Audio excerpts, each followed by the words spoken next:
Muy buenas tardes a todos, bienvenidos chicos y chicas, desarrolladores y seguidores de la comunidad de desarrolladores de InterSystems a este nuevo webinar. Este es el tercer webinar que tenemos en la comunidad de desarrolladores en español y en esta ocasión nos va a acompañar Ricardo Paiva, que precisamente es portugués, está en Portugal, o sea que podréis hacer preguntas también en portugués si queréis, está en Lisboa. Y nos va a hacer la presentación acerca de todo el conjunto de herramientas de HL7 que tenemos a disposición de nuestra plataforma de integración y nuestro ya conocido plataforma de datos Iris en la versión para sanidad, Iris for Health. Bueno, recordaros que durante esta presentación, que durará aproximadamente 45 minutos, una hora, pues podéis hacer cualquier pregunta que queráis a través del chat. Luego también tendremos un espacio para que podáis preguntar. Todo lo que pase durante la presentación se está grabando y se enviará el enlace cuando terminemos con ella. Y yo creo que no me queda nada más. Ya sabéis que estamos a vuestra disposición 24/7 dentro de la comunidad para lo que necesitéis. Entonces, acomodaros como si estuvieseis en vuestra casa. Y a partir de ahora doy la palabra a Ricardo Paiva para que comience la presentación. Pues gracias, David.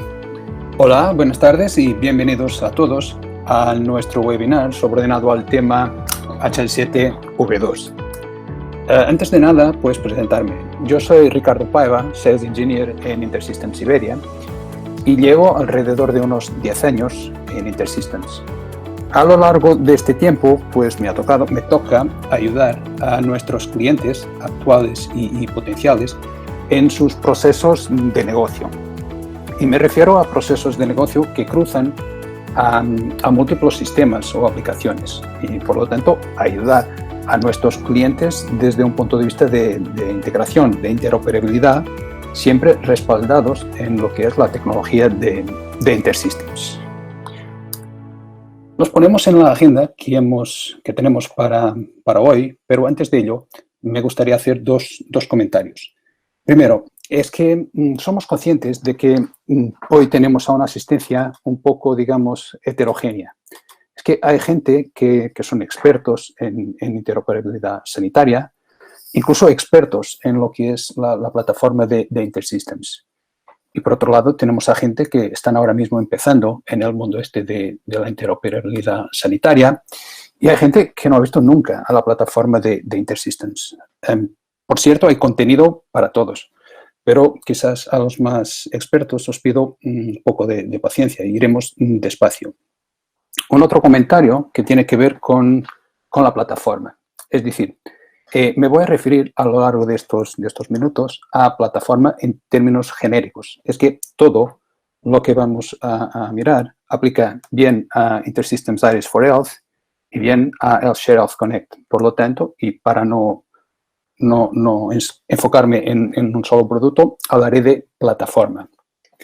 Con respecto a la agenda, pues empezaremos con una introducción. O sea, porque hablamos de HL7 en estas fechas, haremos un repaso muy breve del estándar y nos enfocaremos un poco en las herramientas, digamos, tradicionales que ya dispone nuestra plataforma. Y luego nos meteremos en lo que son los nuevos componentes, o sea, el analizador de mensajería y el generador de producciones. Y bueno, al final seguramente tendremos preguntas y habrá tiempo para unas respuestas. Bien, ¿por qué hablamos de HL7V2 en estas fechas? En esta gráfica queda claro que el estándar, el HL7V2, es, digamos, omnipresente en los entornos sanitarios, es decir, está por toda parte. Pero de igual manera, en esta gráfica nos lo pone en evidencia que el estándar que está, digamos, despegando es el FHIR, es el HL7 FHIR. Y si hubiese que, digamos, elegir a un estándar por el que apostar, en el que invertir todos los recursos de InterSystems, de su creatividad, de su innovación, pues yo diría que se apostaría por el FHIR. Ocurre que, afortunadamente, no hay que elegir a un solo estándar en el que invertir. Estamos muy enfocados en lo que es FHIR, pero seguimos invirtiendo en los demás estándares.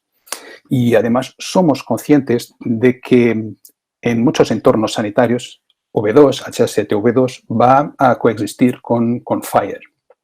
Por lo tanto, tiene todo sentido seguir invirtiendo en el V2, en el HL7V2. ¿Qué nos motiva? Pues lo que nos motiva de verdad, si hubiese que ponerlo en una sola palabra, productividad. Lo que queremos es, de alguna manera, reducir la inversión o el tiempo de desarrollo de nuevas integraciones basadas en este estándar. Sobre todo si hablamos de integraciones con elevado número de componentes. Un breve repaso sobre el estándar HL7V2, pues para los que estáis empezando, sobre todo. El estándar se basa en lo que es el proceso asistencial, es decir, partiendo del proceso asistencial, el estándar se lo divide en subprocesos, más bien circuitos. Y para cada uno de ellos, para cada circuito, define eventos, poniéndole nombre. Un circuito, gestión de peticiones. Algunos eventos, pues petición al banco de sangre, la petición de una analítica. Esos son eventos dentro del circuito gestión de peticiones. Un otro circuito, ADTs, lo que serían ingresos, traslados y altas. Eventos, pues un ingreso, un registro de paciente, un traslado o un alta. Esos son eventos. Y en el estándar, el vínculo entre lo que es la capa, digamos, funcional y la capa de interoperabilidad o de integración se hace por medio de mensajes. O sea, a cada evento corresponde un mensaje. Y lo que define el estándar, pues es la estructura de los mensajes. O sea, su contenido y su organización. Y, ojo, es que, claro, el estándar define la estructura de los mensajes. Lo que es cierto es que hay estructuras de mensajes que son compartidas por varios mensajes. Un ejemplo, en el circuito ADT de ingresos, traslados y altas, el evento A01, que es un ingreso, comparte la estructura de su mensaje con el evento A04. Bueno, con otros también, pero con el A04, que es un registro de paciente. ¿Qué quiere decir esto? Pues se cree que la información o los datos necesarios para, de alguna manera, caracterizar estos dos eventos, pues la información, los datos son los mismos. Y esto pasa, o sea, la estructura de un mensaje puede estar compartido por varios mensajes.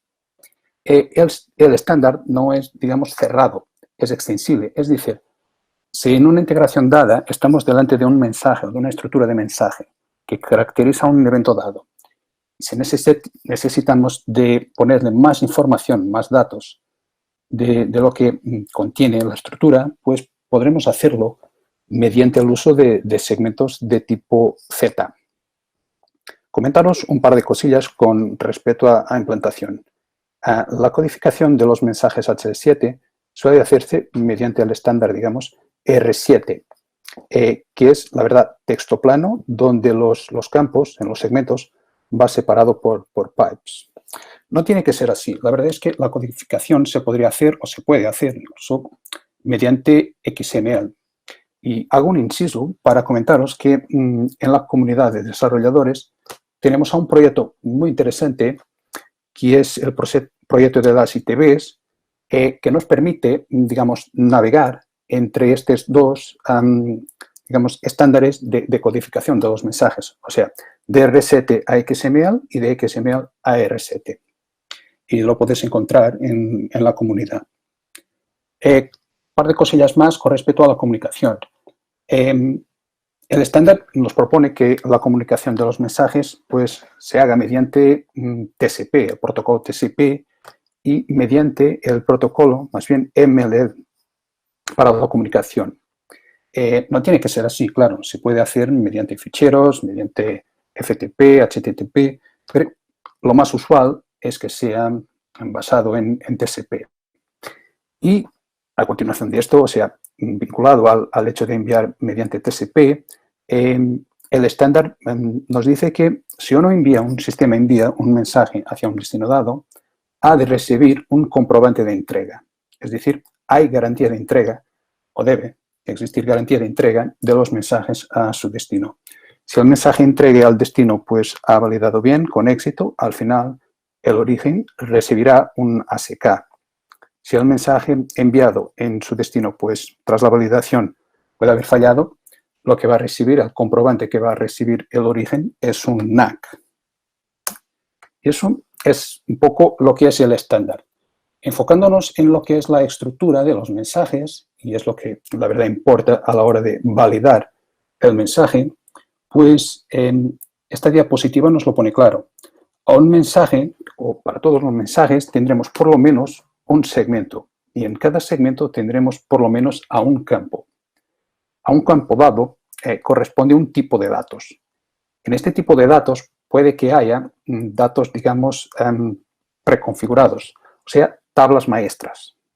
No tiene que ser así, pero puede que haya tablas maestras en los tipos de datos. En la parte de abajo de la pantalla lo que ponemos es un ejemplo de un mensaje HL7. En este caso es un ORM, es una petición genérica, y en verde lo que tenemos son los segmentos, y como podemos comprobar, los campos van separados por pipes. Eso es un mensaje HL7. Un último comentario con respecto a la estructura. A la hora de implantación, claro, uno se basa en lo que es el estándar, pero no suele aplicarse todo el estándar en una implantación. Lo que suele ocurrir es que, basado en el estándar, pues hay que aplicar restricciones al estándar. ¿Qué quiero decir? Pues si estoy delante de un mensaje que en su estructura tiene segmentos opcionales, hay que decidir qué segmentos opcionales se van a usar. Incluso si hay segmentos repetibles, hay que definir si son permitidas las repeticiones, todo eso. O sea, son decisiones, restricciones más bien, que hay que aplicar a lo que es el estándar. Incluso si hace falta añadir información a la estructura del mensaje, pues habrá que, digamos, customizar el mensaje, añadir segmentos, o sea, los segmentos Z que hemos hablado hace un rato. Y con esto me pongo en lo que es la plataforma. Esto es la plataforma InterSystems Iris for Health. Lo que estoy utilizando, podéis bajarlo desde Docker Hub. En el Docker Hub, pues hay que hacer una búsqueda por InterSystems y os encontraréis dos plataformas, InterSystems Iris y InterSystems Iris for Health. Pues lo que estoy usando es lo que está allí. O sea, desde el Docker Hub podéis bajarlo y utilizarlo tal y como yo lo voy a hacer a continuación. Comentaros que hablábamos de esquemas customizados. Desde la plataforma podremos customizar, crearnos un esquema customizado. Para ello es algo tan sencillo como desde la pantalla de esquemas HL7, le damos a un nuevo. Y lo único que hay que hacer es elegir un esquema base. Ya tenemos a un esquema base, pues hay que nombrar al nuevo esquema. Y es así de sencillo. O sea, ahora sí tenemos a un nuevo esquema. La verdad es que este esquema no tiene nada de custom. Es el esquema base 231. Entonces, habría que, digamos, crearnos un nuevo segmento, un segmento Z. Lo único que hay que hacer es crearnos un segmento. En este caso, voy a crear un segmento ZAB y le pongo una descripción. Añado un campo, un solo campo, no hace falta más para demo, y le doy una restricción de tamaño. Acepto y ya está. En estos momentos ya tenemos a un segmento Z en nuestro esquema customizado. Bien, entonces voy a utilizar a este segmento Z en un nuevo mensaje que va a ser un ORM y me baso en el esquema, digamos, estándar o base, al que voy a añadir el segmento Z al final. Y ya está. Es así de sencillo. Hay que nombrar a la estructura que hemos creado. Y bueno, en estos momentos ya tenemos a nuestra estructura, que nos falta un mensaje. Vamos a crearnos un mensaje. que va a ser el ORM de nuestro, digamos, de nuestro esquema customizado. Y vamos a tirar de la estructura que acabamos de crearnos, que es el ORM O01. Ya está, lo aceptamos. Y en estos momentos tenemos a un esquema customizado. Tenemos al MAE231, que la verdad es que se basa en el 231, pero el mensaje ORM es un mensaje customizado, es un custom. O sea, es el mensaje, digamos, base, original, y al final le hemos añadido el segmento Z. Y es así de sencillo crearnos un segmento, perdón, un esquema customizado en nuestra plataforma, que no tarda nada. Y con esto nos metemos directamente en lo que es la configuración de una producción. ¿Qué es una producción? Bueno, una producción es un agregador de distintos componentes que al final pues realizan una integración. Es así de sencillo. ¿Y a qué componentes me refiero? Bueno, a mano izquierda tenemos a los servicios. Los servicios son las conexiones entrantes.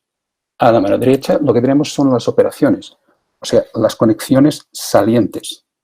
Y al centro tenemos a los procesos, o sea, donde hay que implantar la lógica de la integración. Fijaros, es que para hacer un desarrollo de una integración basada en mensajería HL7 no hace falta un IDE, no hace falta nada más que un navegador web. O sea, todo es configuración a través del navegador web.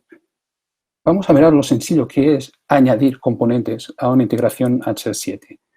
Pues añadir a un servicio es algo tan sencillo como darle al botón y elegir una entrada HL7. Habría que elegir el adaptador. Vamos por un de archivo. ¿Qué hay que hacer? Pues nombrarlo de primeras y elegir el destino del mensaje que nos llegará a la conexión entrante esta, al servicio.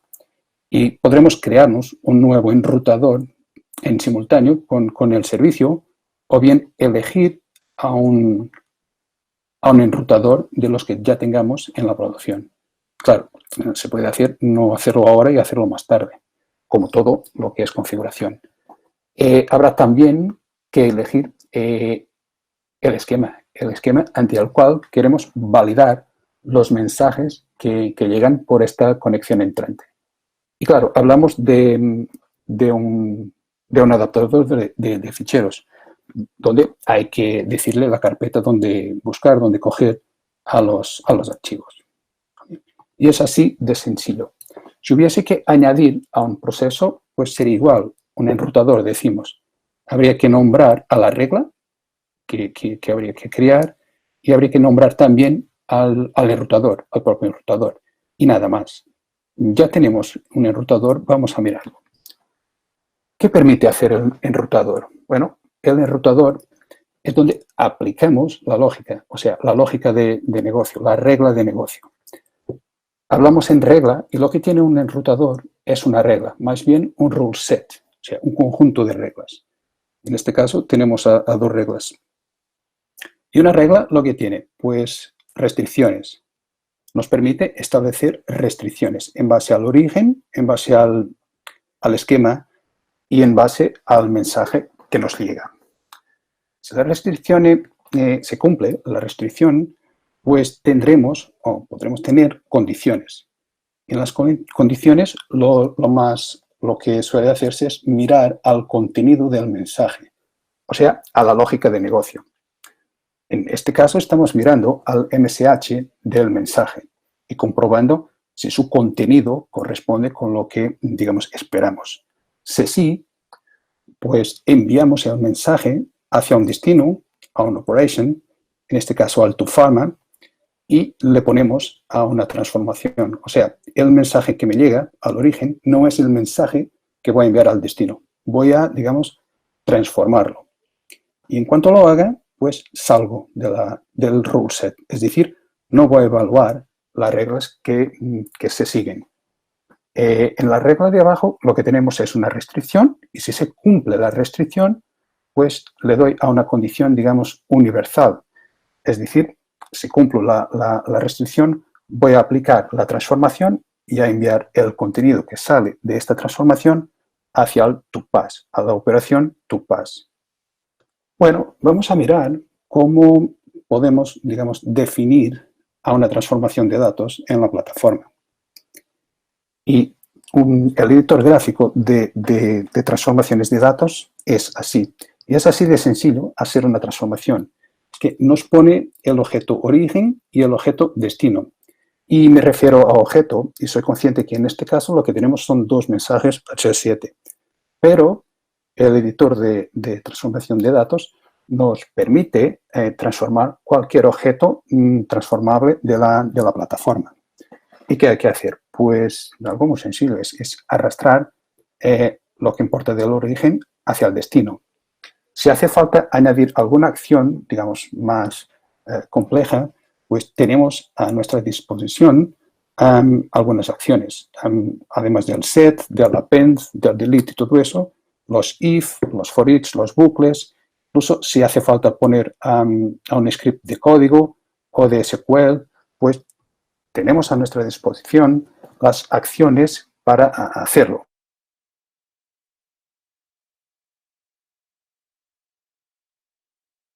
Ha tenido éxito. ¿Y cómo podemos hacerlo? Pues hay un servicio de prueba que nos permite copiar y pegar, claro, el mensaje origen y nos permite probarlo.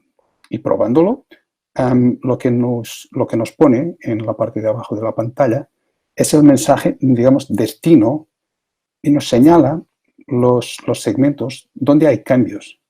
Que no solamente nos presenta el mensaje destino, sino también nos enseña dónde hay cambios. Y digamos, esto de una manera muy ligera es lo que permite hacer el editor de transformaciones de datos de la plataforma. Pues hacer la transformación de manera muy sencilla, totalmente gráfica y además nos permite probarlo.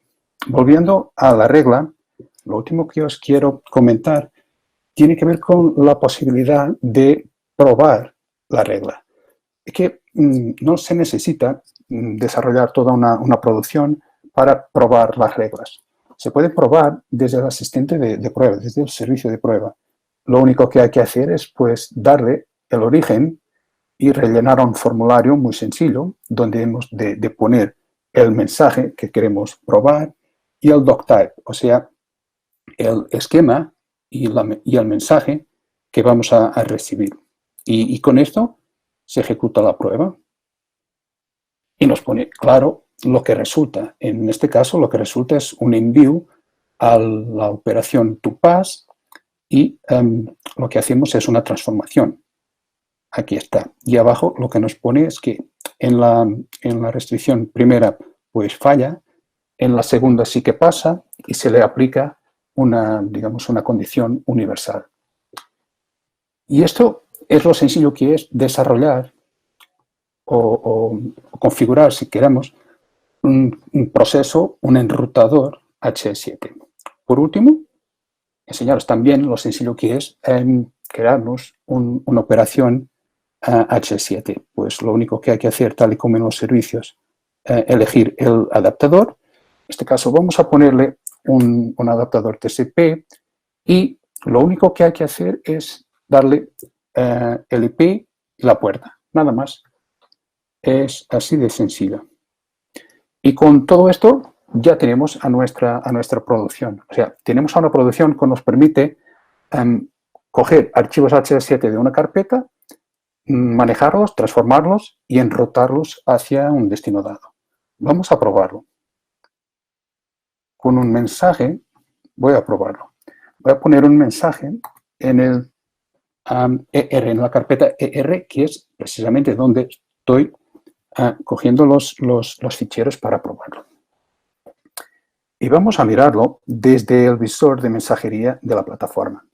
Esto es el visor de mensajería de la plataforma que nos permite hacer búsquedas en base al repositorio de mensajes que tenemos y nos permite búsquedas basadas en criterios, digamos, genéricos, metadatos, si queremos, como fecha y hora, origen del mensaje, pero nos permite también búsquedas de alto rendimiento basadas en lo que es el contenido de los mensajes. En este caso, si hubiese que hacer una búsqueda por nombre de paciente, pues lo único que habría que hacer, algo así.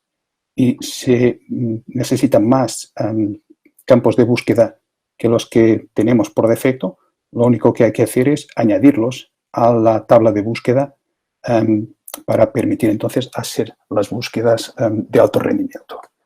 En este caso, pues solamente tenemos a un mensaje, vamos a mirarlo. Es un container, es que no tiene nada. Acabo de iniciarlo. Y ya que nos pone, o sea, eso es el diagrama de traza de mensajería de la plataforma. Y es algo muy potente, como podéis mirar, que nos pone toda la traza del mensaje. Todo queda almacenado. O sea, todos los distintos momentos del proceso quedan almacenados. En este caso, lo que tenemos es un mensaje, el ADTA06, que nos llega al servicio from ER y se lo enviamos al enrutador. Y en el enrutador algo hacemos y lo que sale es un ADTA02. Bien, si no me recuerdo lo que ocurre, puedo mirarlo en el log. Aquí está, o sea, cuál es la regla e incluso cuál es la evaluación de la regla.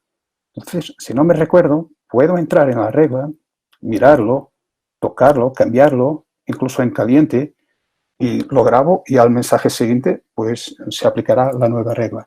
Incluso con respecto a los transforms, puedo entrar en las transformaciones de datos y cambiarlas sin problema. Es así de sencillo todo el manejo de mensajería HL7 en la plataforma. Hay veces en que pues, se necesita, por algún motivo, reenviar un mensaje.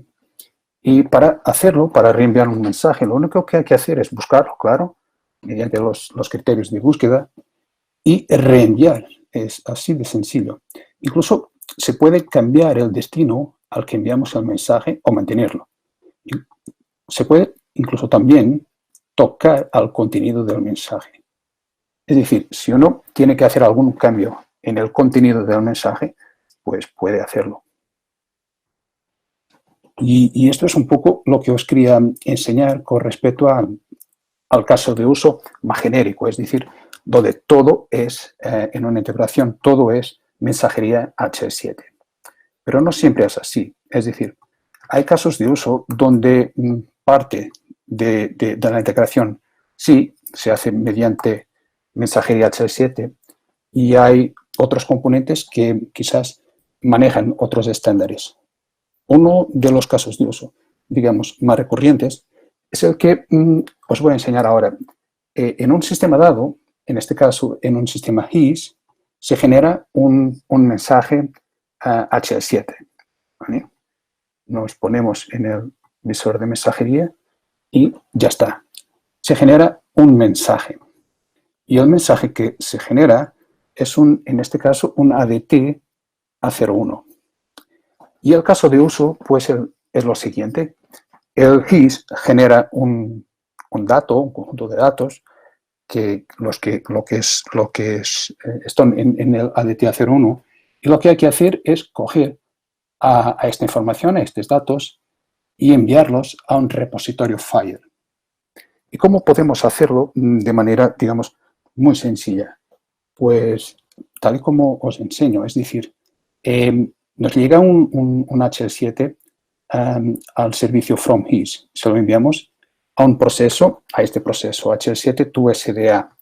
¿Qué hacemos en este proceso? Pues transformamos lo que es un HL7 en un SDA. Claro, me preguntáis, ¿qué es un SDA? SDA es el modelo canónico de datos sanitarios de InterSystems.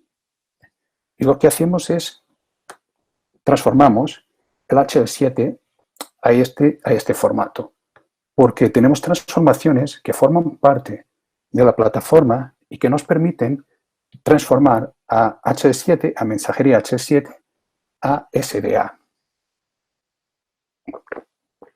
Tenemos también transformaciones de SDA a FHIR y de FHIR a SDA. O sea, con esto lo que podemos es navegar entre los distintos estándares. Y tenemos transformaciones de para SDA de otros estándares también. Por lo tanto, lo que hay que hacer es usar a las transformaciones que ya forman parte de la plataforma. Y en este proceso, entonces, ¿qué hacemos? Pues solamente aplicamos nada más la transformación de H7 a SDA. Y al final lo que nos sale es un SDA, que es un XML, de verdad. Teniéndolo, pues entonces enviamos el SDA a un otro proceso que lo que hace es pues transformar el SDA a FHIR. ¿Y qué sale de este proceso? Pues recursos FHIR, en este caso un bundle de recursos FHIR. Y con este bundle de recursos FHIR haremos lo que queramos, hacemos lo que proceda. En este caso, pues se lo enviamos a un repositorio FHIR, pero coincide que el repositorio está en la plataforma, pero no tiene por qué estar. Puede estar en un otro servidor, en una otra tecnología, lo que sea. Desde un punto de vista de interoperabilidad, lo que os quiero enseñar es lo sencillo que es navegar entre los distintos estándares. O sea, hay transformaciones de y para SDA de HL7 y de y para SDA de FHIR. Por lo tanto, navegar de FHIR a HL7 y de HL7 a FHIR es algo muy sencillo y que no necesita desarrollo. Eso es lo que quiero que quede clarísimo. O sea, lo único que hay que hacer es usar las transformaciones que ya tiene la plataforma. Y con esto volvemos a la diapositiva para meternos en lo que son las herramientas, las nuevas herramientas o componentes HL7. Y imaginaros que estáis delante de un reto y el reto es una migración o una consolidación de distintos motores de integración a una sola instancia de la plataforma de InterSystems. Y claro, como os podéis imaginar, hablamos de un gran volumen de componentes. ¿Cómo lo hacemos? Bueno, tal y como hemos visto hasta el momento. O sea, hay que mirar a los mensajes, comprobar que todo conforma a los estándares, comprobar las diferencias si las hay y, claro, crear los esquemas customizados. Teniéndolo, entonces habremos de configurar la producción, es decir, crear los servicios, los enrutadores, operaciones, las reglas y transformaciones e implantar la lógica en las reglas y en las transformaciones de datos. Claro, eso es lo que hemos visto. Y las herramientas que tenemos de hecho, son muy potentes y muy sencillas, pero si hablamos de algunas decenas como mucho, de componentes, si hablamos de cientos de componentes, pues hay un margen para, digamos, optimizar. Y es lo que queremos, es reducir el tiempo de desarrollo. Y para ello tenemos a dos componentes, el analizador de mensajería y el generador de producciones. El analizador lo que nos permite es validar la estructura, o sea, los segmentos Z, y el contenido, desde un punto de vista sintáctico, el contenido del mensaje, o sea, los campos, las estructuras de datos y las tablas maestras. Y con esto generar los esquemas, digamos, custom, que permitan pues, la integración. Por otra parte, el generador de producciones lo que nos permite es una creación o la creación automática, creación y configuración automática de los componentes. Con respecto a las reglas y a las transformaciones de datos, hablamos de stubs o esqueletos, porque claro, uno no puede inferir la lógica de otro motor de integración. Hay que tener claro que estas herramientas se basan en una lógica 80-20, es decir, se presume que 80% de lo que hay que hacer, la herramienta pues lo hará, pero al final tendremos un 20% que el usuario tendrá que hacer. ¿Cómo funciona el analizador de mensajería? Pues el analizador se basa en una carpeta, en el sistema operativo, donde estén ubicados los mensajes que hay que analizar. Y lo primero que hace es copiar de la carpeta origen a una carpeta, digamos, de trabajo. Y desde la carpeta de trabajo el analizador nos permite pues, analizar a un porcentaje de los mensajes que tengamos. ¿Y qué resulta de este análisis? Pues va a permitir inferir la estructura del documento. O sea, imaginaros un mensaje y sus segmentos Z. Pues eso es lo que permite. Pero permite más.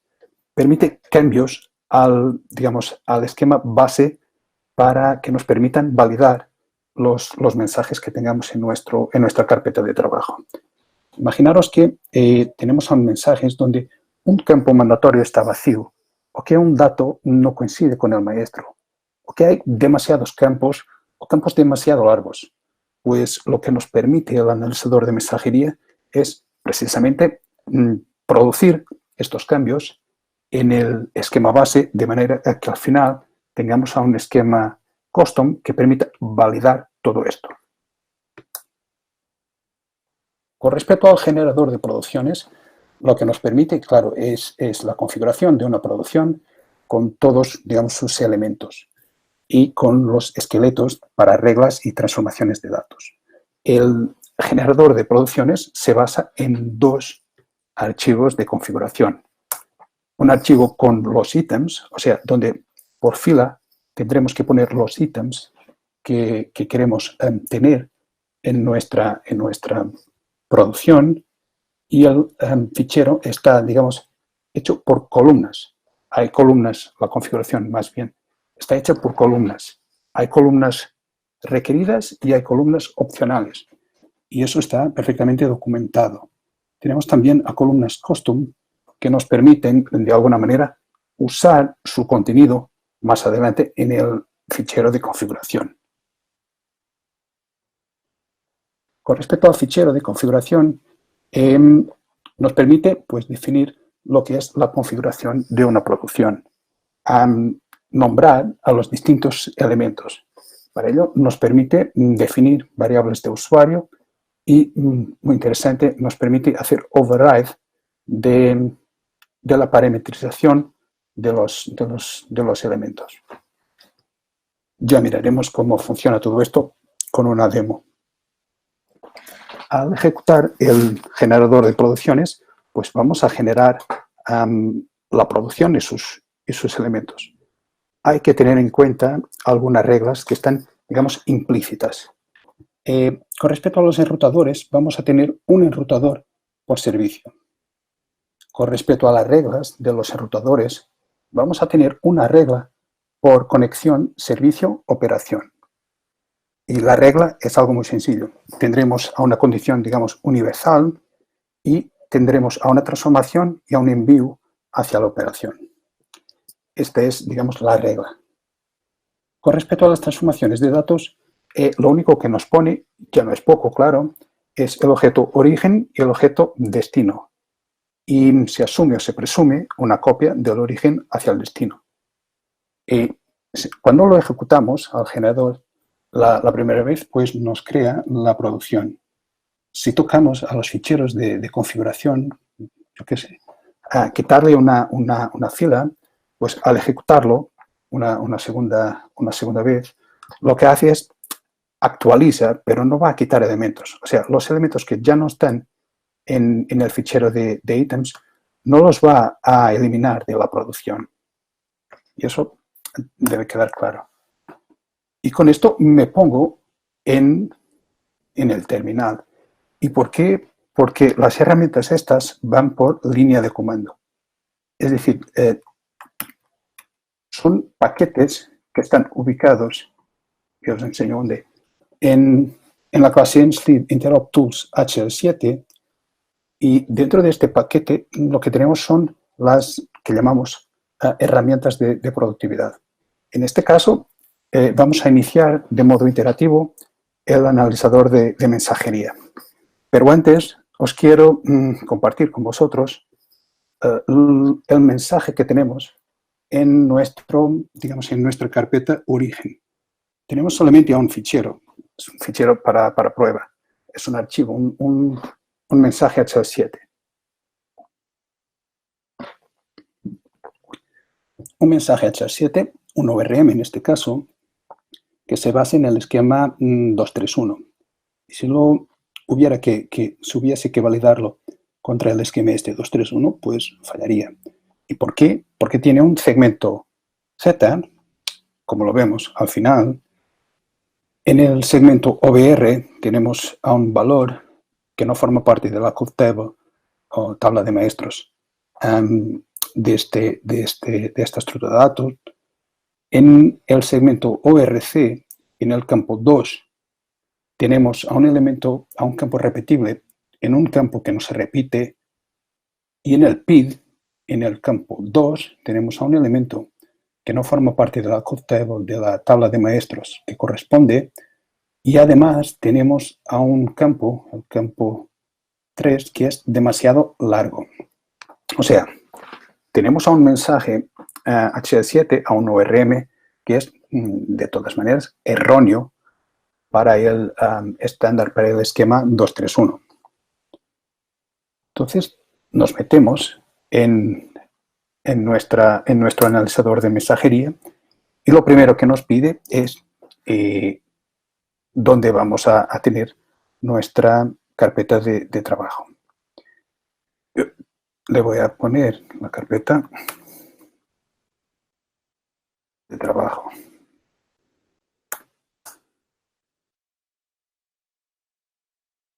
Me dice que ya existe. Vale. Voy a reiniciarlo. Me pide la carpeta donde tengo los mensajes, o sea, la carpeta origen. Voy a ponerlo. Ya está. Me pregunta cuál es el esquema, o sea, hay que crear uno, ¿cómo se llama? Y me pregunta cuál es el esquema, digamos, base. Y le doy 231. Me pregunta cuál es el esquema que quiero, de alguna manera, comprobar.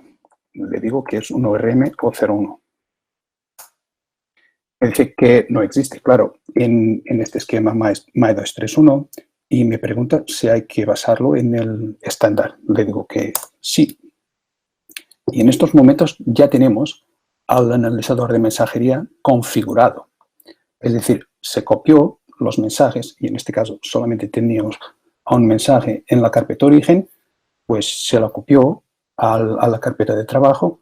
Ya tenemos pues el analizador configurado para analizar el contenido de los mensajes que tenemos en nuestra carpeta de trabajo. Entonces, a ello vamos. O sea, vamos a derivar la nueva estructura, o sea, analizar la estructura, la opción 1. Y me pregunta si hay que analizar todos los mensajes. Bueno, solamente hay uno, por lo tanto es sencillo. Ya está. O sea, me pone el estándar, digamos, el esquema base y lo que resulta del análisis. O sea, que hay que cambiar al esquema base para que podamos validar a los mensajes, en este caso, al mensaje que hemos analizado. Y nos pregunta si queremos aceptar los cambios. Sí. Ahora nos vamos a poner en, digamos, lo que son los campos, las tablas de maestro y las estructuras de datos. Nos vamos a poner en la opción 2. Y nos pregunta, o sea, podremos hacer la validación elemento a elemento, o sea, los campos, las estructuras de datos y las tablas de maestro. Pero se permite también hacerlo de golpe, o sea, todo de una sola vez. Es lo que haremos. Vamos a empezar con la validación. Pues nos pone un resumen. Se analizaron, bueno, en este caso un mensaje, no hay mensajes correctos y el mensaje está fallido. 100% de mensajes erróneos. Es cierto. Nos dice que hay 4 errores, pero que son arreglables. Y aquí nos pone las categorías de errores que tenemos. Y entonces vamos a, digamos, arreglarlo. Empecemos con las code tables, o las tablas de maestros. Nos dice que hay 2 errores en la 203 y en la 335. Vamos a por ello, vamos a la primera. Pues nos dice que el valor HL7 demo, en el segmento PID, en el campo 2, no forma parte de lo que es la tabla de maestros. Si queremos añadirlo, le diremos que sí. Y claro, el siguiente, el 11, que está en el segmento OBR en el campo 27, me pregunta lo mismo, o sea, si quiero añadirlo. Le diré que sí. Lo que estamos haciendo no es arreglándolo, sino encolando los cambios que podremos hacer al esquema base. Luego nos pregunta con respecto a las estructuras. ¿Qué haremos con respecto a las estructuras? Pues empezaremos con la ORC. Nos pone, pues nos dice que en el segmento ORC el campo 2 se repite y que no debería. Si queremos, pues permitirlo. Le decimos que sí. Y por último, con respecto al segmento PID, nos dice que el campo 3 debería tener como mucho tamaño 20 y tiene 24. Si queremos, digamos, ampliarlo. Sí.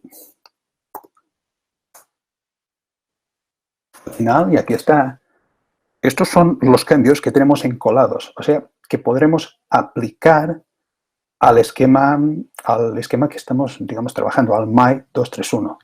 Y nos pregunta si queremos hacerlo. Sí, claro. Y ahora, si nos ponemos en el portal,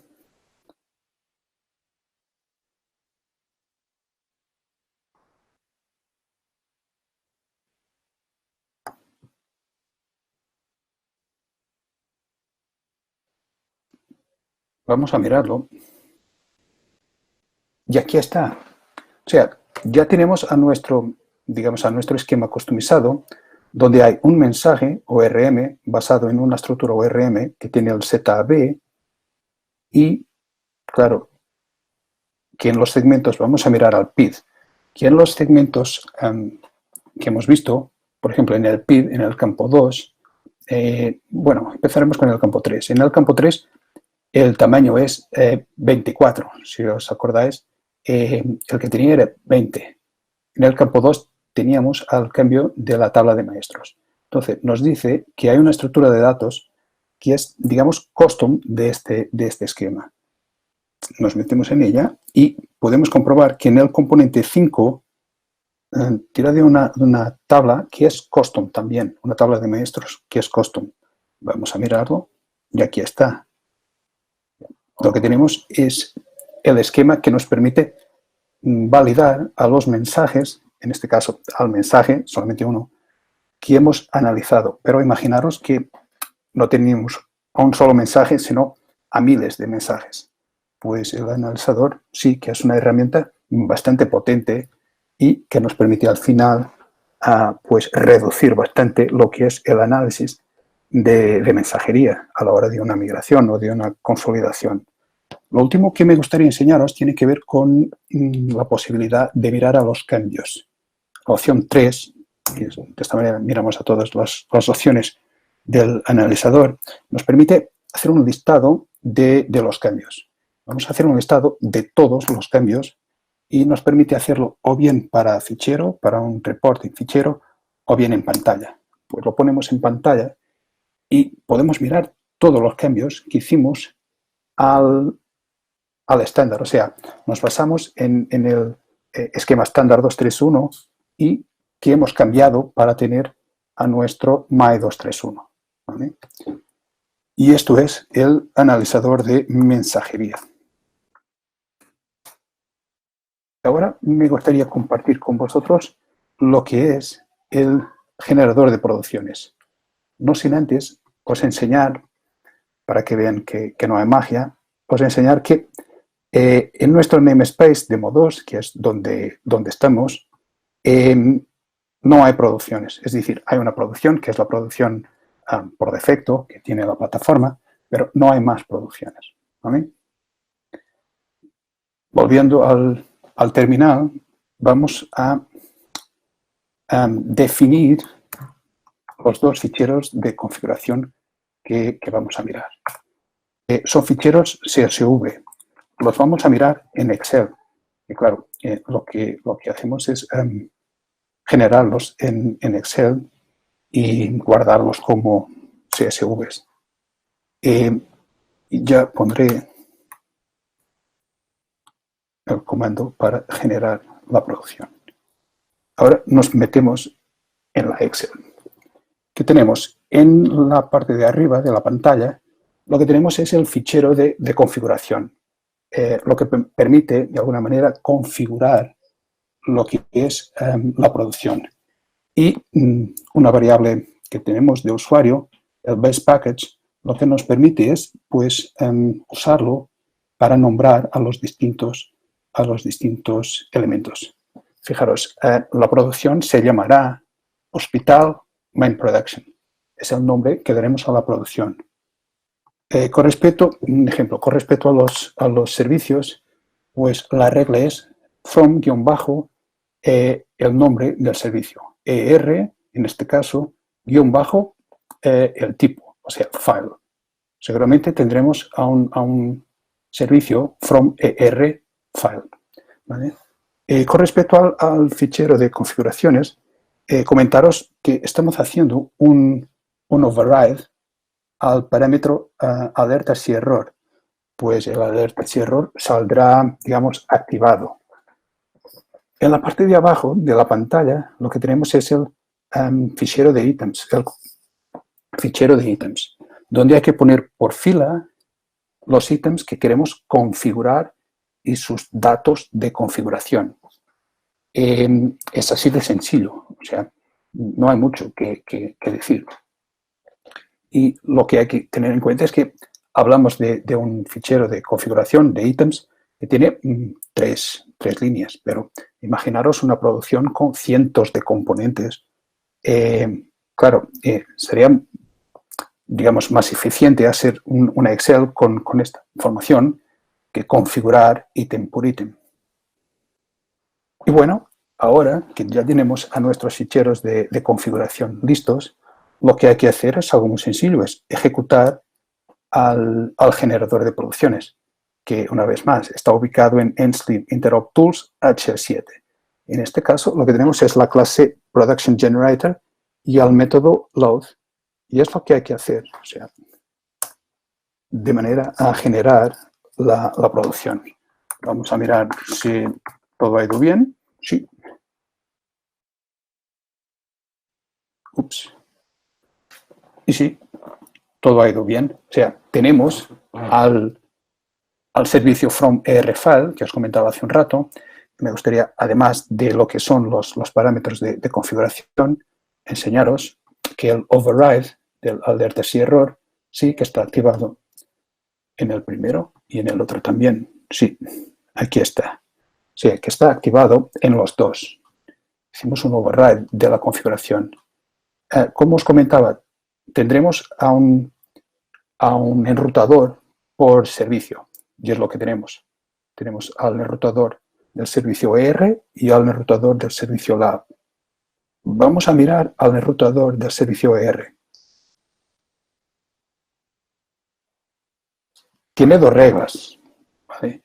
Que os comentaba que por conexión por par origen-destino hay una regla. Pues es lo que tenemos, el transfer y el pharmacy desde el servicio ER. El transfer y el pharmacy desde el servicio ER. Es lo que tenemos. Y las reglas siguen pues el algoritmo que os comenté hace un rato. O sea, hay una condición que es una condición universal que hay que tocar, claro, y tiene una transformación. Si miramos a la transformación desde el editor, podemos mirar que, claro, no tiene la lógica. Eso toca al desarrollador. Lo que sí hay que tener claro es que ya tenemos en el origen a nuestro mensaje basado en el esquema My231. Si nos metemos en la Excel, podemos comprobar que, de hecho, el ORM se basa en el My231. Y aquí está hecho. O sea, aquí os quiero comentar que el analizador de mensajería y el generador de producciones, digamos, viven a par. Tiene sentido usarlos a los dos. Y bueno, esto es lo que os quería comentar de alguna manera, con respecto a lo que son las herramientas de productividad HL7 y al manejo de integraciones HL7 desde la plataforma de InterSystems. Yo pasaría los mandos a David por si hay preguntas. David. ¿Qué tal? Oye, pues sí que ha habido mucha interacción durante la presentación, con lo cual estamos muy contentos y ha habido preguntas interesantes también. Algunas que eran sencillas, pues las respondí yo, otras eran complicadas. Y te voy a pasar, Ricardo, una pregunta o dos que nos hizo Leo sobre que, por lo visto, ha debido tener ya alguna experiencia con servidores FHIR. Entonces nos pregunta acerca de si hay soporte de identidad referencial entre identificadores dentro de diferentes recursos. Por ejemplo, entre el recurso patient y otro. Entiendo que habla de la integridad referencial como que si eliminas uno y hay una vinculación, no debería eliminarse, este tipo de cosas. Y la segunda pregunta, relacionada también acerca de esto, es el soporte a transacciones FHIR. De manera que si tú tienes muchas operaciones FHIR dentro de, digamos, una única transacción, sí se puede hacer un commit o un rollback si una de ellas falla, ¿no? Leo, si me he equivocado en lo que he preguntado, dímelo en el chat. Pues David, te comento de la siguiente manera. Son buenas preguntas, pero las preguntas tienen que ver con el repositorio FHIR más que con la capa de interoperabilidad. Entiendo, se lo he entendido bien. Es decir, el concepto de entidad, referencia y todo eso tiene que ver con repositorio. Con respecto a la otra pregunta, hacer las transacciones, me imagino que sea en el commit, en el repositorio, a lo que se refiere. Y claro, podremos mirarlo en detalle y darle una respuesta basada en lo que es el repositorio FHIR, que no forma parte de lo que estamos hablando. Y os he dicho de manera clarísima, el repositorio FHIR no tiene por qué estar en la plataforma, puede estar en otro servidor, donde sea. Pero me pasan las preguntas y llevamos el tema para offline y hablaremos con Leo para matizarlo bien, la pregunta, y para contestarlo debidamente, digamos. Vale. Bueno, ¿hay alguna cuestión más relacionada acerca de una posible migración HL7 de producciones de HL7 en Ensemble hacia Iris for Health? ¿Qué de complicado es esto, por ejemplo? Es algo bastante sencillo y no se necesita a las herramientas estas que hemos estado mirando. La verdad es que de Ensemble a Iris for Health, por ejemplo, es una migración, es lo que llamamos un in-place conversion. O sea, no hace falta, digamos, migrarlo. Lo que hay es que convertir lo que ya tenemos en Ensemble a una instancia Iris for Health, en el caso. Y no hay que migrar nada, es decir, es lo que llamamos in place, o sea, no hay que cambiar de plataforma o lo que sea. Son tareas que te convierten de manera automática lo que tienes en Ensemble para FHIR. Vale. Es sencillo, o sea, no requiere estos componentes para nada. Estos componentes están para los que quieren migrar de otras plataformas, de otros motores de integración a una instancia o a la plataforma de InterSystems para, digamos, navegar entre lo que es la tecnología InterSystems. No hace falta de estos componentes. Bueno, ya ha pasado una hora desde el comienzo de la presentación. ¿Hay alguna pregunta más? Que va a ser la última y te la dejo para que la termines de contestar. Si quieres comentar algo, que es acerca de, clientes que han estado usando HL7 versión 2 durante muchísimo tiempo, qué beneficios, qué ventajas tendría aportar o qué escenarios en los que podríamos aportar algo con FHIR, ¿vale? Esa sería la última cuestión, Ricardo. Si quieres comentar algo sobre esto y ya cuando tú termines de contestar esto, yo ya doy el cierre de la presentación. Vale, y lo único que puedo comentar es que hacer un cambio de estándar de integración por hacerlo, o sea, para seguir haciendo lo mismo que estamos haciendo en HL7V2, pero con Fire, quizás no sea lo idóneo.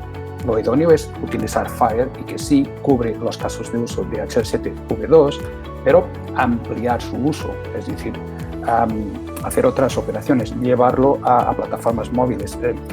Yo que sé, hay muchísimos ejemplos, pero cambiarlo por cambiarlo de HL7V2 a Fire para seguir haciendo lo mismo, yo creo que, claro, se puede hacer y es interesante, digamos, pero el valor añadido no es tanto.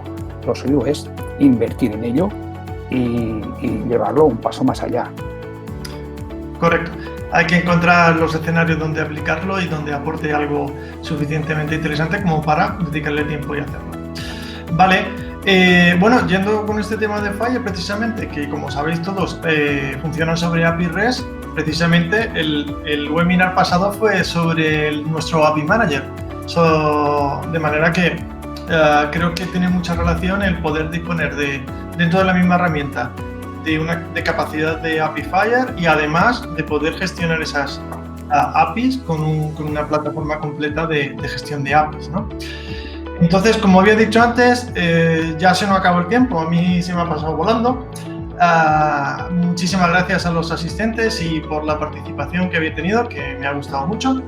Recordar que, tal y como dije también en el chat, vamos a dejar un repositorio con toda la información que Ricardo crea conveniente y oportuna para que podáis reproducir todos los ejemplos y os pasaremos también una encuesta preguntando qué os ha parecido, el presentador, la presentación, etcétera, y sobre todo, como hemos comentado también en el chat, que vosotros mismos propongáis nuevos temas para tratar en los webinars, que es lo que nos interesa, que todo el mundo aporte y reciba material útil en su día a día.